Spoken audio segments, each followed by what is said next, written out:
आपलं काही म्हणणं असेल तर त्यांनी आपल्या नेत्यांकडे बोलावं. पालकमंत्री पदासाठी रस्त्यावर उतरून हमरी तुमरीवर येणं ही गोष्ट योग्य नाही, असा सल्ला भाजप नेते प्रवीण दरेकर यांनी दिला आहे.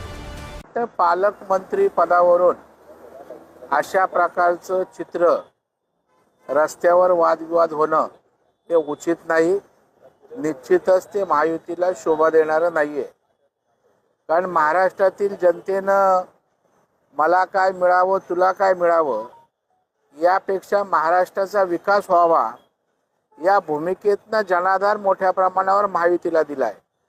आणि जर अशा प्रकारे आम्ही पालकमंत्री किंवा इतर पदांसाठी भांडत राहिलो, वादविवाद करत राहिलो, तर महाराष्ट्रातील जनतेला निश्चितच ते आवडणार नाही. आपल्याला जे काय हवंय, जे काय म्हणणं आहे ते पक्षाच्या चौकटीत सांगू शकतो, महायुतीच्या नेत्यांमध्ये चर्चा होऊ शकते. पण एवढं हमरी तुमरीवर रस्त्यावर उतरून पालकमंत्री म्हणजे आपल्या जीवन मरणाचा अंतिम विषय आहे असं वागणं उचित आहे असं मला वाटत नाही.